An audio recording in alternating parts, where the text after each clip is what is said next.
Okay.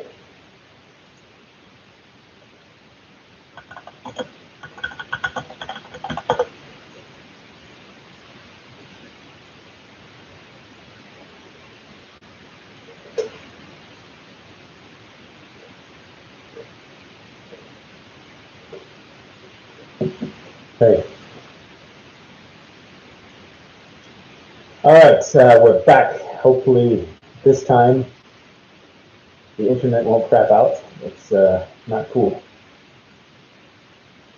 So let's see who we got back here. Yes, welcome back. Curtis made it back too, and Nick Burson, hello. I haven't seen you in the last chat, but glad to see you in this one. We had some problems with the internet. I had to reconnect real quick. It seemed not to work. Yes, it's working now, and I'm not getting any stupid message that it's trying to reconnect. I closed all the windows. Very good. Yeah, there it is. Yeah, that's like a drinking game. I guess it's on the skull now. Okay. Yeah, we're all back here again. Hello, Matthias Streamman. Yes, I'm glad to see you. We had some problems with the internet. Yes, hello, Nick Burson. Burisun. I don't know how to pronounce your name correctly, so I'm not going to butcher it. But I'm glad to see you all here, and we were just talking about forging projects. Was that correct? Yes, I think so. Yeah, I would like to do a lot of forging this year. Build a sword, and of course, the Ozeberg lanterns are always they pay the bills at the Viking Camp. You know, it's hello, Dawning Rain. Welcome back. Yes, the Ozeberg lanterns are on my forging list project, on my list project, because those actually pay the rent, they pay the bills. I could sell those for about 250 euros a piece. And what is the first one? Yes. Hello, Adrian. How are you? Welcome to the chat. We just had to re-upload because the first one was being problematic. So I hope this one is smooth now. And we're talking about we're going to talk about all the projects that's coming up here. We're gonna for 2022. I'm planning to actually forge a nice size Viking sword for myself. That's a two-man project, and we're going to be working on using some of my buddy's heavy equipment that he's been setting up at his shop. We may be filming it at his place. Yes, Scotland. That's a cool place to be. We like the history there. Yeah, and besides of that, I need to make. There's a piece of property that I'm really trying to add on to the Viking Camp, and it's quite a pretty penny. And so I'm really going to try it in 2022, alongside of all the other expenditures that will be coming my way in this troublesome year. My blood pressure goes up when I just think about it. That's pretty neat. So if I can manage to save up some money, I'm going to be trying to add on some property to the Viking Camp, which is really cool. And until I do that, actually have the cash in hand and buy that property, I'm not going to do much talking about it. Yeah, that's a plan. So hopefully we can get that in motion. Now let's forge. I have to forge a sword, and we're going to forge an axe head. I don't have the tools to do that. The axe I found is actually going to be given away on my 4,000 watch hours mark or 3,000 subscribers. So if you guys go out and watch all my videos 10 times over, we may be giving the axe away tomorrow. Huh? Yeah, so I'm right about 1,300 watch hours right now. So I need 1,700, 2,700 more, at least, or a whole bunch of more subscribers and watch hours. So whichever one comes first.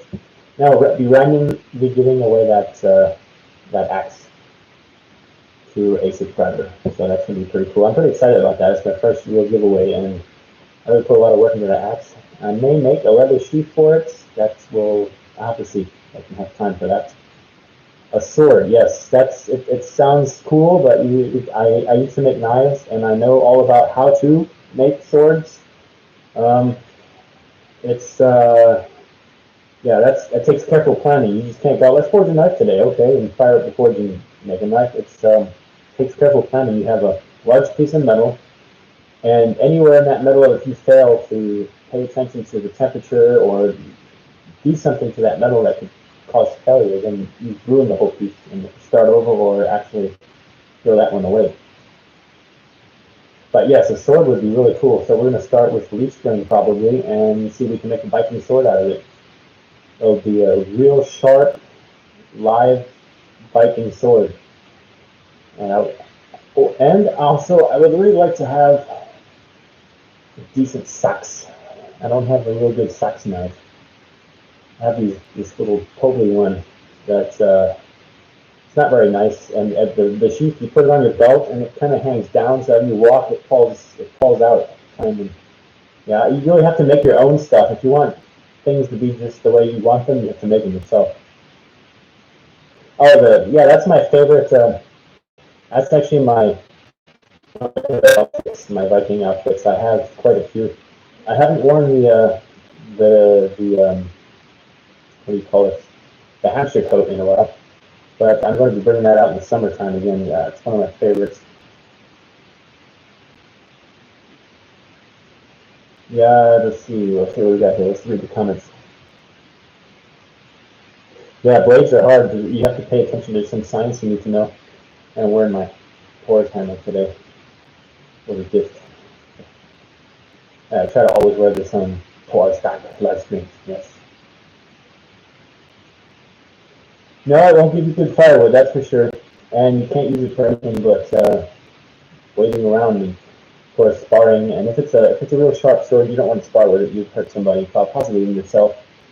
I have plenty of swords already that I did not make, that are Viking age, that are actually reenactment swords, because we do full contact. Training during the summertime. Got about 10 guys that come over, and we literally beat the crap out of each other. So, yeah, someone really got hurt last year, but that's part of the game.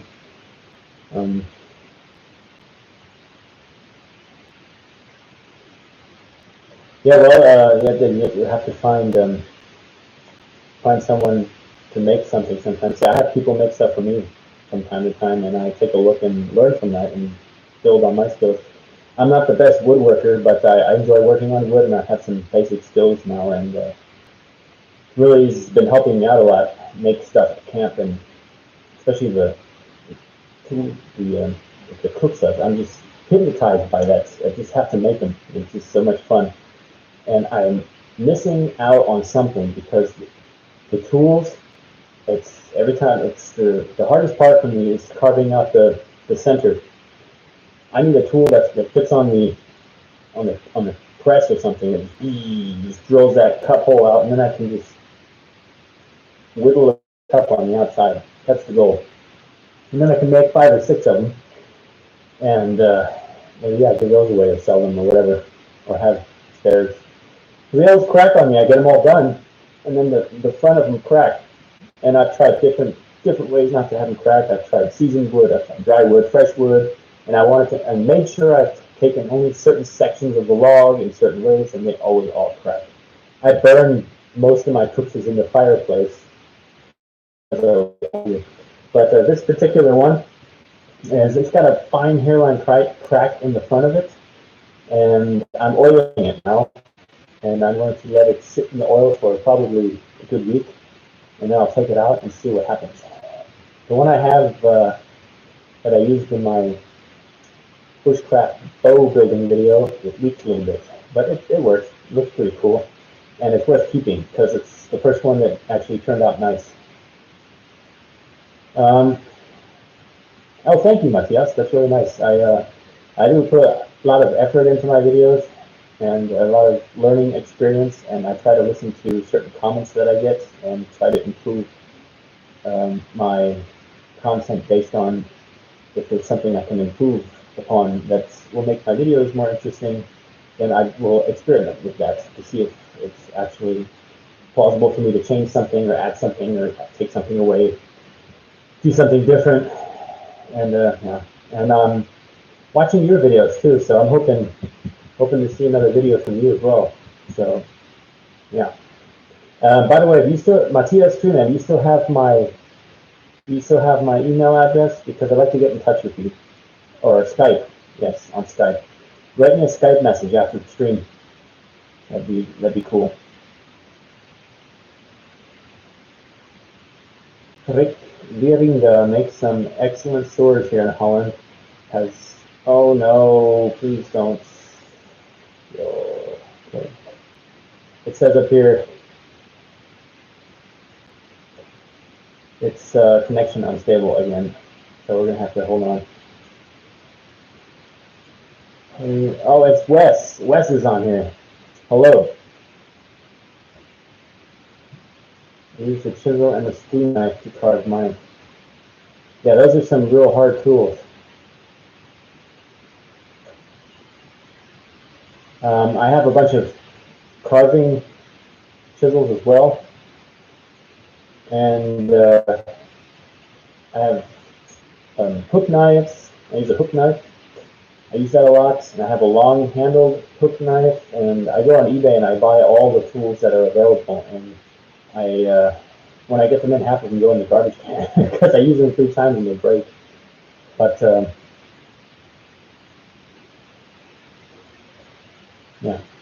yeah, gold panning. It's actually a really cool thing to do. There's gold everywhere. Basically, that's the rule of thumb.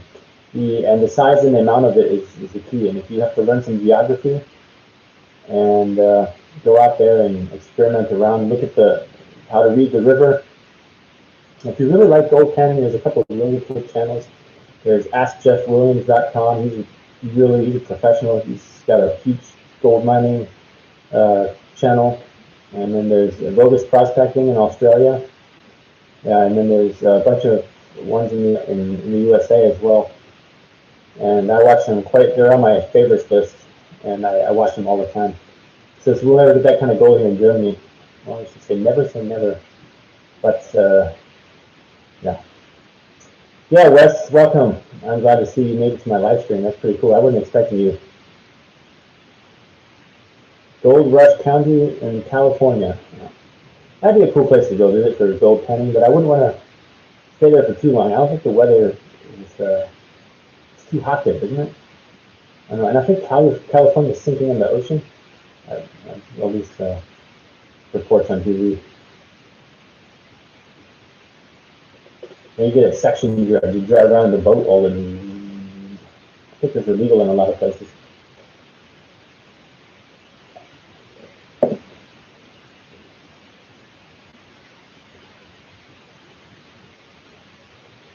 Yeah, so the next project, I have to straighten the bow.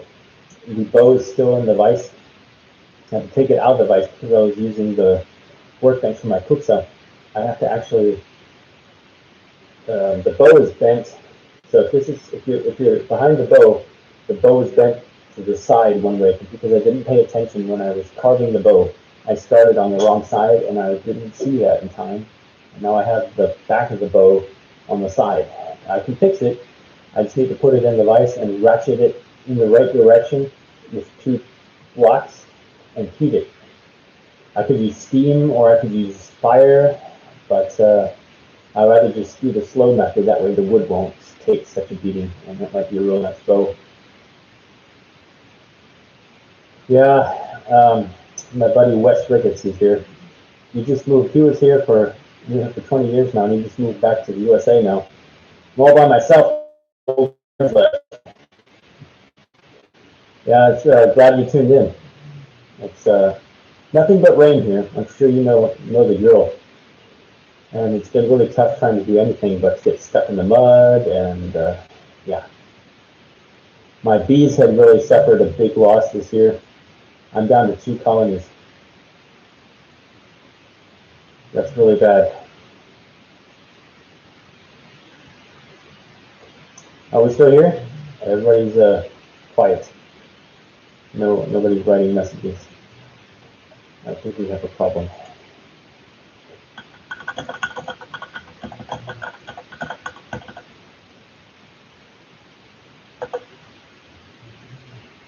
Okay, we hope so. Okay, so we're still here. I keep getting these messages up here. They keep saying your connection is unstable. I have to do something about that.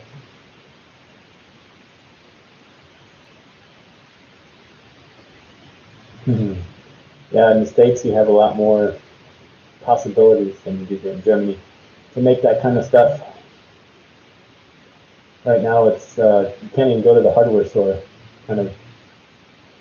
Yeah, but we'll see. Okay, everybody's still here, so bear with me. The internet is I have something in my eye. Okay, frozen here for you.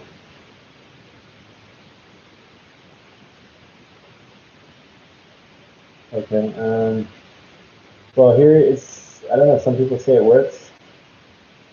Okay, if this is gonna work, I'm gonna have to end the stream. Rain, rain, rain, more rain. Yeah. Wes, can you hear me actually? And is the house still live here? Okay, so we're gonna keep going. Let's stay live. Yes, what was I stopping at? Projects for 2022. Plans. I am expanding the Viking Camp on my premises. I'm taking down some of the fence, the wooden fence around the hut, and I'm moving it out, and I'm planning something really cool. I have to see if I can get it done. When I get it started, of course I'll take you guys along, but I cannot speak of it yet. It's a surprise. And but I will be expanding the actual camp area in the back. And the area where my bees were, I will be putting individual small raised beds in there and actually growing crops for myself, individual ones, and as well as ones for the bees. Now we'll trying to use principles of permaculture by mixing certain plants in one section that benefit from each other. So that's going to be really interesting. Okay. I don't know. Some people say it works. Some people say it's not so good. So I don't know what to do here.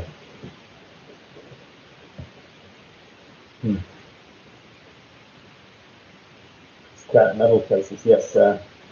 Yeah. So if you're in the kind of metal world working, if you're in the working metal, then going to scrap metal places is like going to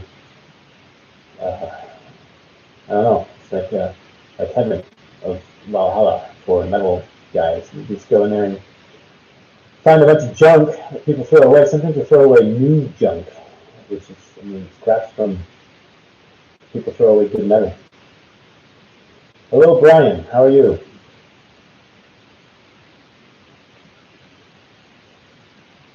Yeah, so that's good evening. Yes, good evening to you as well. I actually work at a metal place, recycling specialist at a auto salvage yard, and I visit all the local recycling places for metal. I find the coolest things, especially old tools. I love old tools, and I love restoring old tools and old equipment that I can use. And I always take home old tools. I find that's where I get most of my files to do all the material that I use, mostly the old files. It's really hard to obtain those, and they're expensive. Even if you go buy old files, people still want way too much money for rundown files that don't even have teeth anymore. So what I do is I collect any file that I can get. I take it with me, and we make all kinds of cool stuff out of them. It's not, once in a while you get lucky, some industrial yard will dump their overstock to get scrap metal, pay for it, and there will be perfectly fine 2 meter, 3 meter long pieces of steel, round, square, whatever.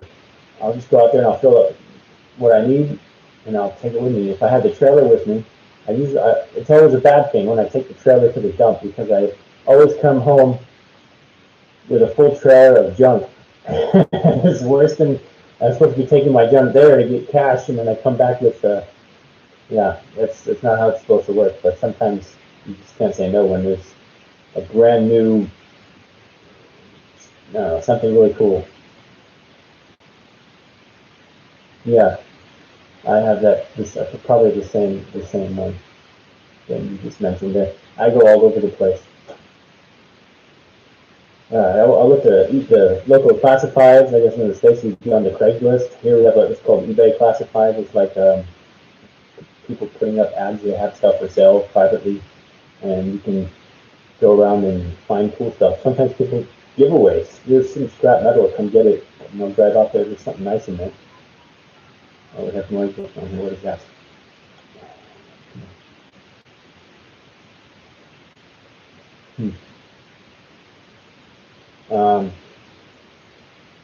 Something is wrong with my microphone. Yes, I think so too, because it fell in the water with the camera.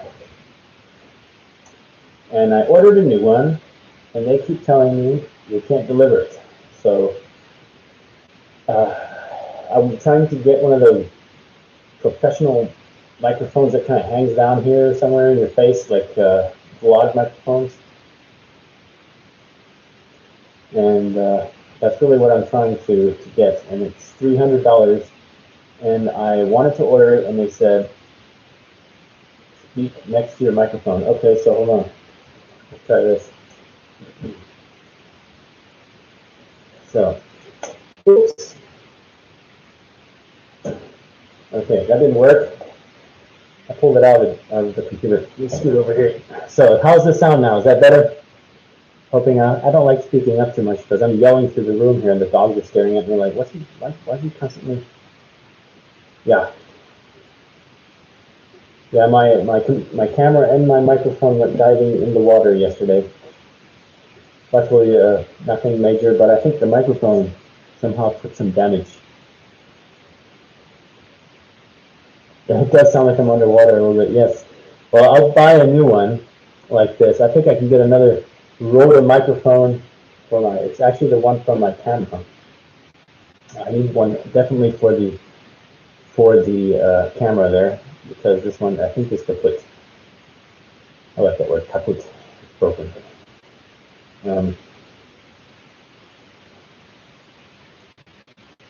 Okay, let's roll with it. Yeah, I think so. I think we can make it work. I'm speaking up pretty well in the first place to make sure that you guys can hear me.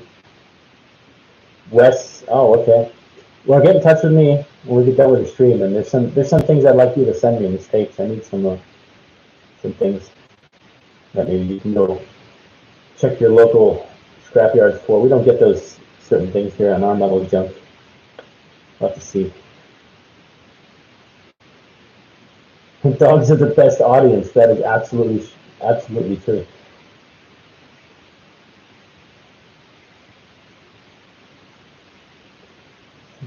Dogs are the best audience. When I'm in session with clients, my dog is my hero. I'm saying, yeah, that's pretty cool.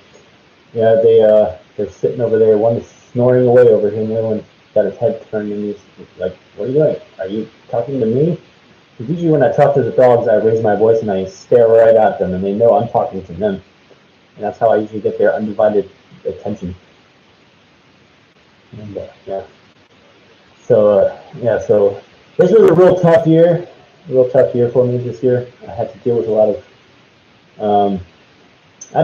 of crap and a lot of stupid people in this world. And I'm not going to go into big detail about it, but I think I made my point clear in my last video. I had a little bit of a rant, a couple of sentences of releasing my anger. But the only thing we do is to make the best of it out of our own worlds and see if we can somehow get together, build communities, and learn new skills, and hone those skills, and share those skills with other people so that we can build this community up, this tribe. Yeah, I guess we'd say, we can call it a tribe of respectful and skilled and interested, mind-like people. I'm very happy you guys tuned in today too. It makes me really glad to see you. And yeah. So that last year really took a chunk out of my patience and energy. But hopefully this year is going to be, I have a lot of positive outlook for 2022. I'm planning to do a lot of great things and really go in some take the channel in great steps forward. I really hope to get monetized here soon, so we can really start having YouTube put the channel out there and share it with the rest of the world. I'm still in the YouTube basement right now, screaming, "Hello, turn on the lights, it's dark." Yeah, all the ships will rise with the tide. Yep. And I don't really, go places. I don't even go places. I don't really go places anymore anyway. The only place I really am angry about that I can't go is the hardware store. That's like the only place I'm like, God, I need some screws. I need the nails. It's just go on Amazon and they'll bring it to your house. Actually, what the hardware store will do for me is I can call them and they will bring a truckload of stuff out to my house. They'll bring the things out to my house within. I live right maybe 10 minutes from the hardware store, so I gotta maybe improvise and have them come out here for a box of screws. Every time I need a box of screws, I'll have them drive back and forth. As long as it's less than a kilometers, they don't charge for it. Yes, Matthias Streamman is back. Hey, found his way back into my new stream. Yeah, we had to reboot that last one. I guess this one's okay. It's holding up, so. Uh-oh. Yeah, I hope not. So far, everything's been holding together. Yeah, so I got a couple of cool tools in my blacksmithing equipment now that I found in the junk. Some really cool old, it's called nail headers. It's the tool that you use to forge nails. Found a couple of those and I cleaned them up real nice and they still look like they're serviceable, so we're going to be making some nails. I usually don't make nails because it takes too long to make nails. I mean, you make a nail a professional from one nail in a minute. Yeah, if you practice at it and you know what you're doing. And if I need a nail for a job and I have to try like 4 times until I get it close, and then yeah. So I'd rather just go out. There's a lot of like the eBay classifieds. The eBay classifieds, I can go out and look for old forged nails. People still have those for sale and actually collect up great amounts of old forged nails for quite a cheap penny and save a lot of time for my projects. Yeah, I think it's maybe the weather is depending on where you are right now, the reception might be different. So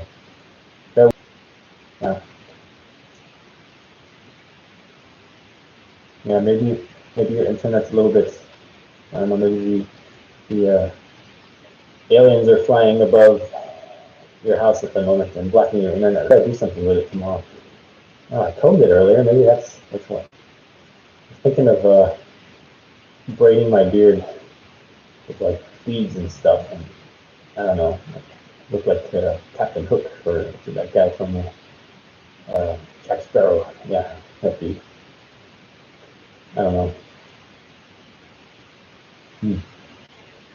Yeah, I know you see my Ragnar Lothbrok t-shirt. No. I'm a big fan of the TV show, but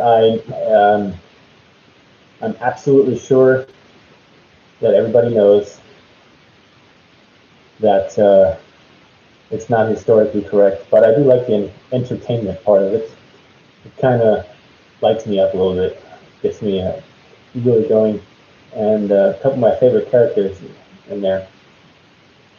Yeah, have some really cool haircuts. Now people are like, whoa, complain a lot about my outfit. There's a thing I like to mention. Viking age in fashion. That'd be a cool video to do for next year. I think that's a good one.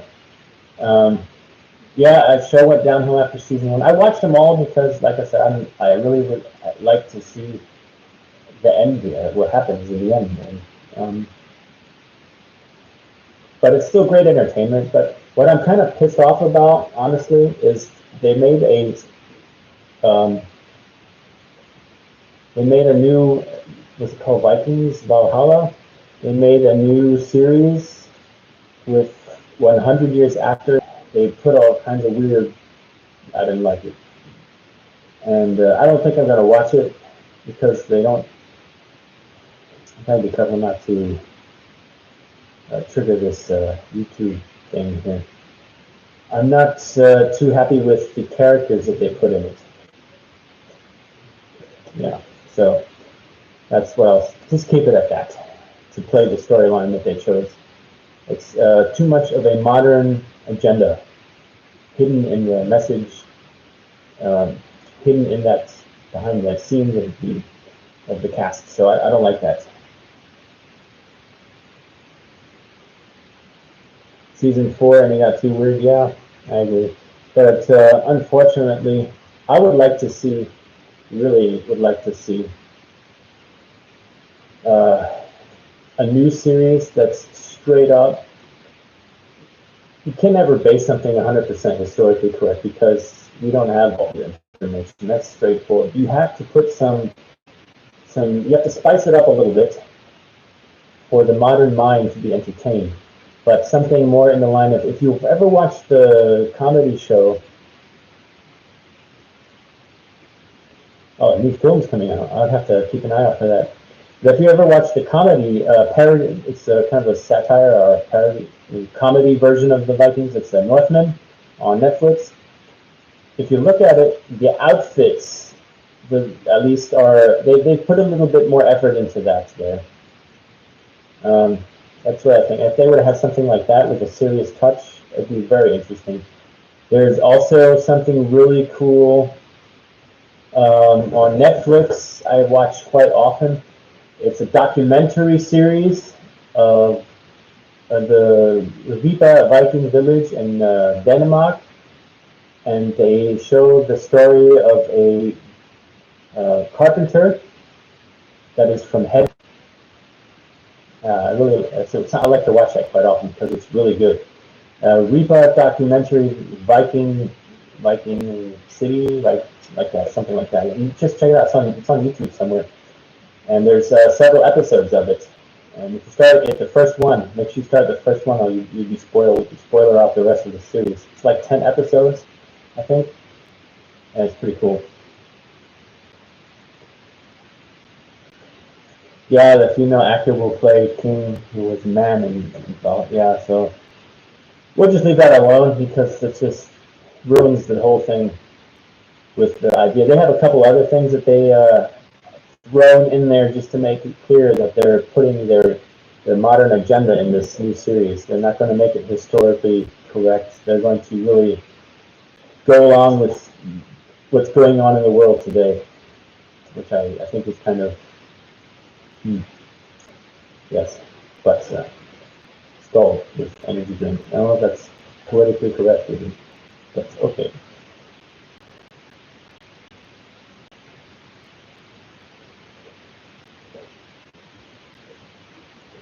Yeah, Norseman, it was actually quite entertaining. It was quite entertaining. But I stopped watching it because it got too stupid. It was just radical stuff, people doing silly things. I was like, oh, come on. But I do like the details they place around the characters with the clothing and the stuff like that. It's a lot better than they do on the Vikings. German-produced Viking movie is one of the main characters. That is one of my life goals. So let's see if I can achieve that sometime in this life. We'll see.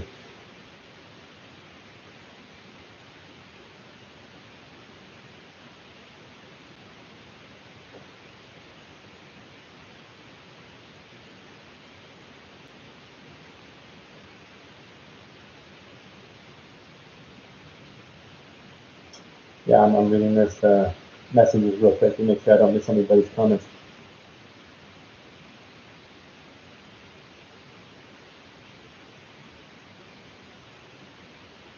Okay, yeah, of course, it's historically correct is a broad aspect. I mean, even if you were to go historically correct, it's such a broad horizon of things that are all good. And then there's the thing that you don't know everything. There's room for interpretation and logic and a little bit of imagination there. And then there's I think we'll learn a lot from what we'll be finding in archaeological discoveries in the next couple of years here coming up, especially with that ship that they just found, like the Yellowstone ship. supposed to be a pretty cool find. So I'm really excited to find the first documentations of that, with the iron findings in the see if they had any Viking boxes, seaplates on that ship. But that's one of my fancies too. I like to build those boxes.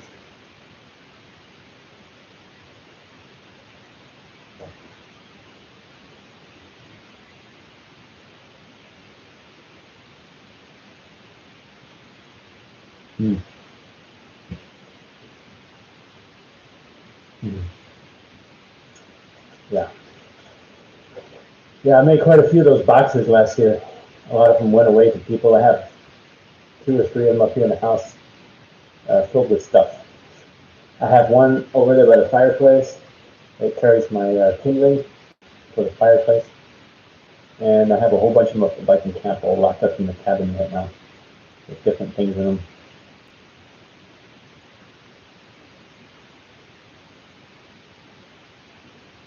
Yes, the Last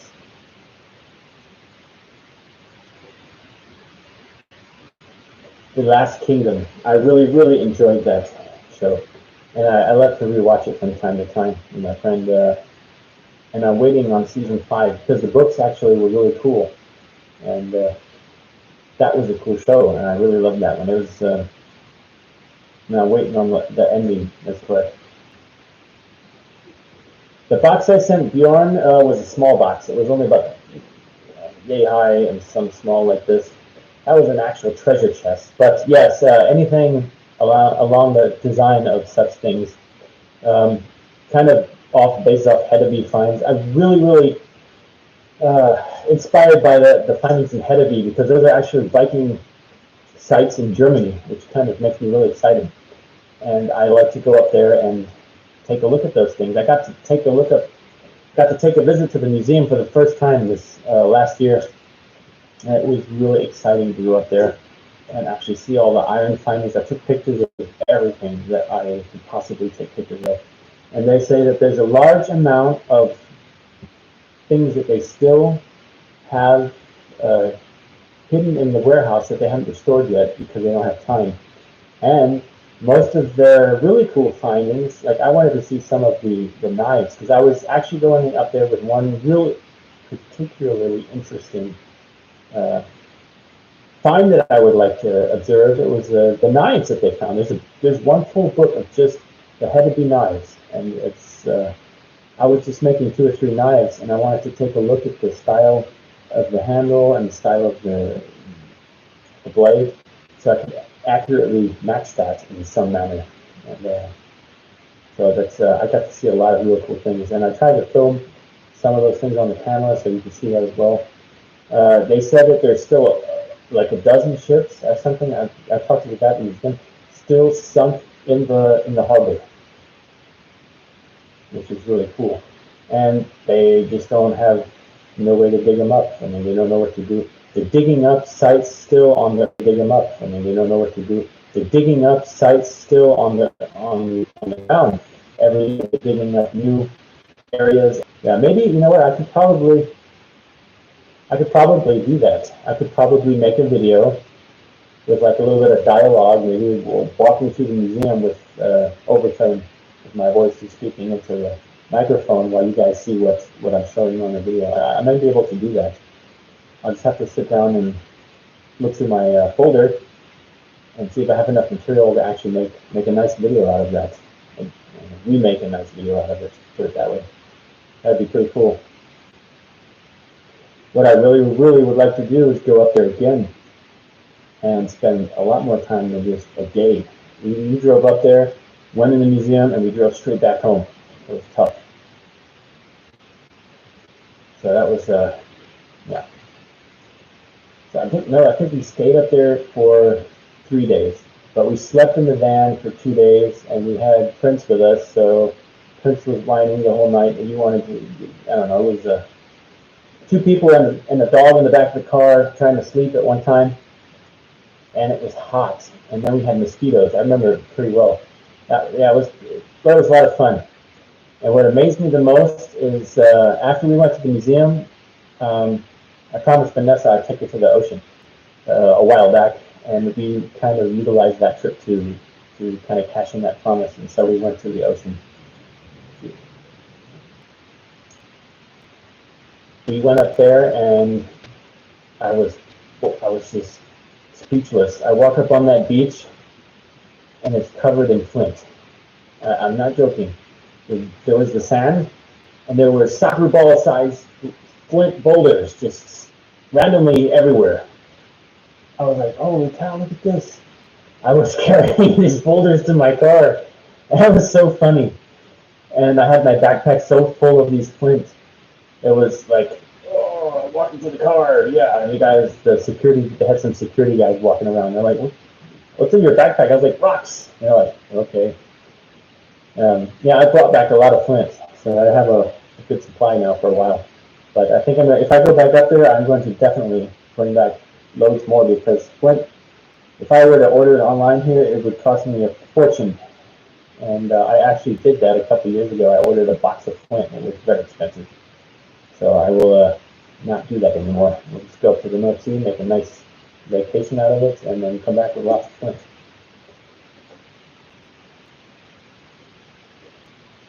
It was a very nice trip. I'll never forget it. The ocean view. Yeah, I could almost stand at the ocean. I had the feeling I was standing at the ocean, peering across the other side, and I could almost wave hello to Bjorn. It was, had the urge to find the closest ship and sail across the other end. But that's it's not that easy.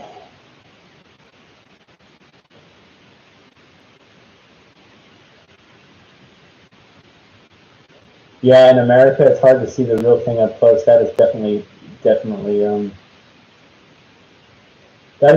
true.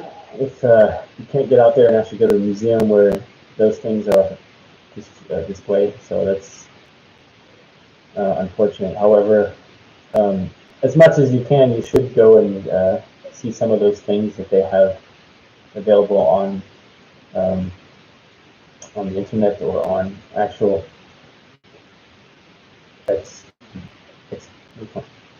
exhibits. That's the word. At the museums that they do have, they send some of the smaller items to museums around the world for exhibits. So that's at least something that you may be able to go check out. Yeah, that's probably the best bet at the moment. I like to go and check these things out because I like to make them as close as I can. Check to try to make each one a little bit better. And I think, and to make it that way, I have to really, have to try hard, because that's the forge weld, something like that. What I think they forge weld it and then they squeeze down the ends and twisted it and then forged it up. It's really, really cool looking at it. You can see how the metal inside had rusted in like patterns.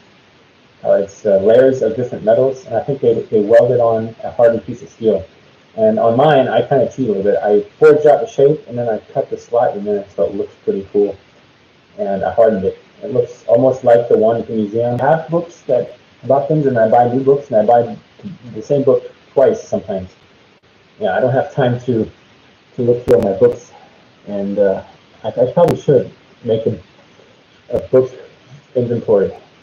But I have all these books here about bow building. I think I'm reading up on that, and some flint knapping books, and all these cool books for days you can't go outside when the weather's bad.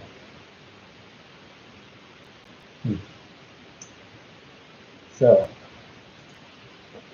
okay, so what time is it? Let's see. We're going now 46 minutes. Probably end the stream here in a little bit. Last year, learned a lot about how to not farm tomatoes. Yeah. And this year, I'm going to do potatoes. That's what I was going to say. So I'm really excited for all that. No. My dog's coming up with his nose in there. 1930, yes, it is as well. It is also 1930 here. Yeah, so you must be somewhere in Europe, close to our area there.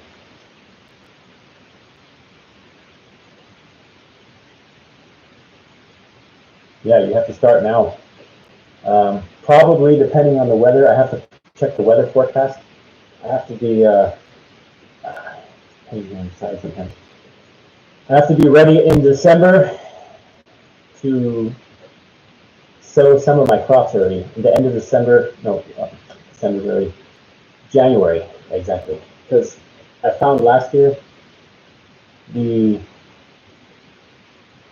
yellow that I had 2 years now, the best time to sow that was the end of February, and that was a spectacular hit with the bees, spectacular. And I sow that out everywhere so that it'll multiply all on its own this year in some areas, which is very good because I want it to procreate everywhere where I am not, because I don't want to waste all my space just with one crop. But it was a great start, and I'll be buying some more of that seed. I want to do some wheat, maybe some rye, tomatoes, potatoes, radishes, salads, celery, cucumbers, all kinds of peppermints and herbs. I got thyme, thyme. I have a real big rosemary tree and lavender. Plenty of lavender for the bees. It's very important for them. That's like their drugstore. They go to all these different herbs and get the pollen off of them. That's very, very important for them. Yeah, my strawberries ate this morning. I drove up to the camp first thing in the morning, and the tarp blew off the little overhang I had over the workshop. One of the ropes tore, and I had to mend that. And on the back end, I had my hanging strawberries hanging down, and they're still green. They're still growing. So I actually have to go and trim them down so they don't grow too long into the winter without proper. It looks like they're kind of getting moldy. The leaves are turning black too. So I'll cut them all back, and in the summertime they'll sprout like crazy. The strawberries grow real fast. Yeah, that's a good thing too. They're delicious.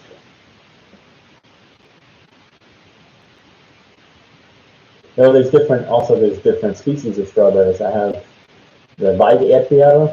It's the tiny little ones. They grow wild all over the place. So I put them on a lot of the areas where I had red sand, so they would grow real fast and stabilize that ground from washing away, and also provide very good blossom for the bees and strawberries. And they grow real fast. And then there's this different species of strawberries, the big red ones, and I have plenty. I have plenty of different species of strawberries. And I have a composter, like a compost kit that I made, for doing some groundwork at the camp, but I can't move any ground at the moment. It's too wet. My machine will sink to the axles, and I'll have to get a crane to pull it out. And no cool. Not cool. Bokashi compost. That's quite interesting. I just need a composter so I can get rid of some of my stuff that I cut, the grass, and yeah, I'm trying not to throw dog poo-poo in there because it's not a good thing that you want in your compost that you're going to be using for growing your food. But yeah, I leave the dog poo-poo where it is, and it just dissipates in the ground. Usually within a week it's gone.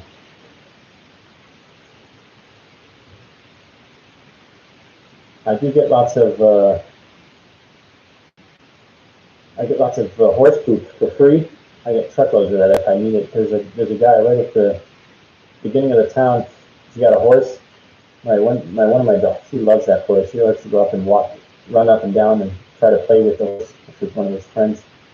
I can go pull up with the trailer, he said, anytime, and just load up the poop. I'm like, cool. Free shit. Yeah, that's funny. But hello, Luke and Rum. How are you? Yeah, we're just talking about gardens and composting and fertilizer in a little bit, in case you missed that part. Yeah, so yeah, I can go load up the trailer and use that for farming. But at the moment, I can't drive up there at all. Really, that's unfortunate. But I'll improve that situation gradually. I have to do something with my bees as well. They're constantly in the rain, and I have to do something to keep the inside of the beehives from getting moist and molding. That's a big problem that I'm having as well. The bees were actually out today. That was really good to see that they're out active, that they're alive. The 2 colonies I have left are actually actively out flying around, gathering water, which is a good sign.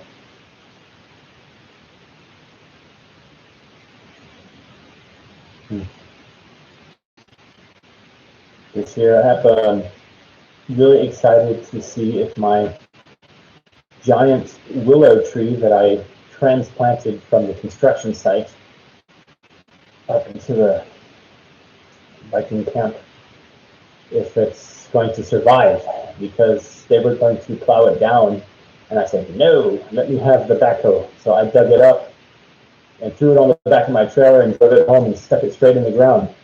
And it's huge, it's like 6 meters tall.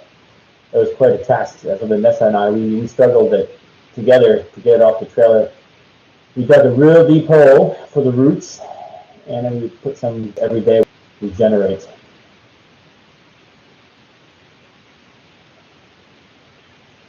Yes, I think gardening is starting to wake up. A lot of people in the world are starting to wake up a little bit and see that food shortages and such things are causing people to gain interest in home gardening. There's a lot you can do at home. If you live in a city and you have anywhere like a balcony or a flat rooftop or even a porch, something you can do a lot of interesting projects. There's some real nice books that you can get that show you that you can grow that you can and get some rainwater. Works out quite well. I have upstairs at the balcony, we're going to actually be putting 1 or 2 bee colonies next year. We're going to put Vanessa's beehive upstairs. She wants to join in with me and have our own beehive. And we're going to keep it here at the house so that we can keep a real close eye on it, because we're going to be experimenting with a new type of hive that is actually like one of the standards here in Germany, but it's I've been told it's going out of fashion because there's certain down draws to the styrofoam design. So we're actually going to try one out, and if we like it, there's a bunch of advantages that over the wood ones. And if we like it, we'll get a couple more and experiment around, see what works best for us here in this area. My dog is looking at me. He wants something from me. You would have done a live stream. I know it. Where's pizza? Where's pizza? Where's pizza? I'm going to go get toy.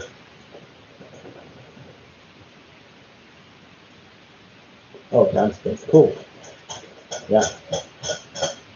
And yeah, you can hear my dog running around back there. That's him playing with his soccer ball.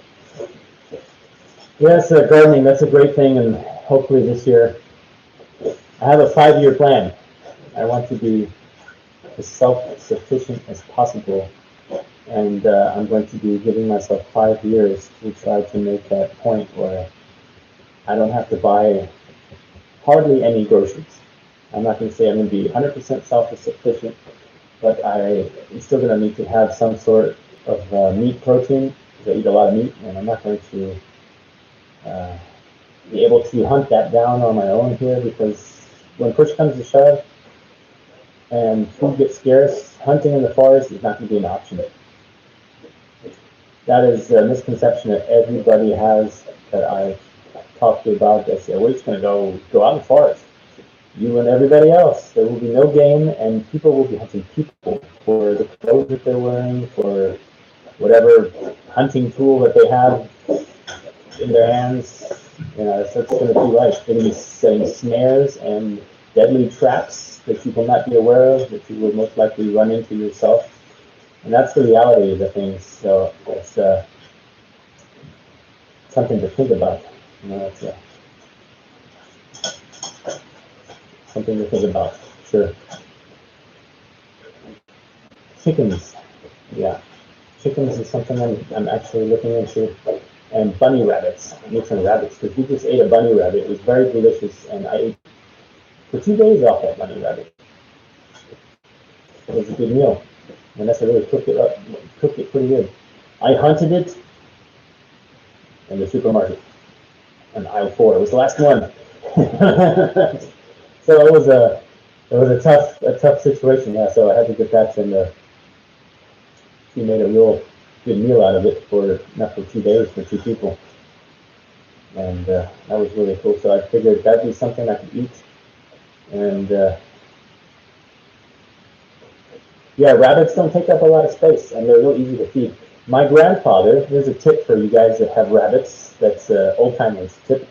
If you have blackberries bushes growing in there, that is one of the rabbits' favorite things. So even with thorns and all, they'll just chew them right off. I used to take the blackberry, just cut pieces off the bushes. That stuff grows like it just grows everywhere here, and you need one to grow. That'd be perfect for the and cut the blackberries from them. I guess you call brambles maybe in English. Yeah, but they love those rabbits. Yeah, that's the thing. You know, the big thing is do not give them names. Just rabbits. That's already too much giving rabbits. Don't name your food. Do not name your food. That's when it's not food no more. Then it's like, okay, now I have to feed you. Yeah, that's a good idea.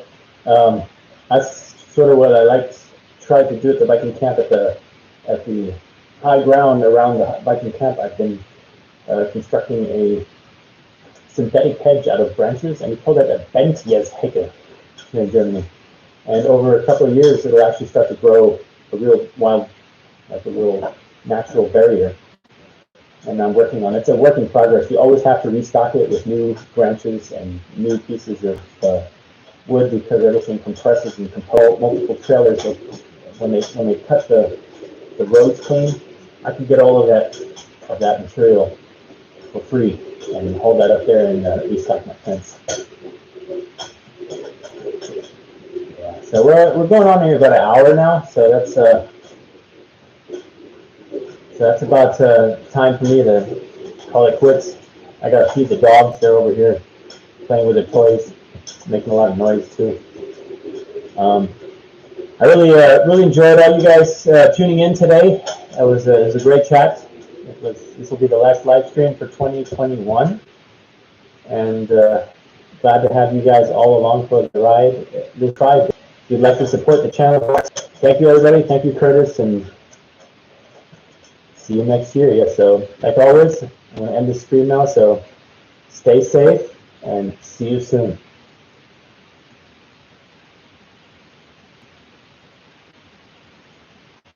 And Happy New Year to all of you, yes, as well. So take care.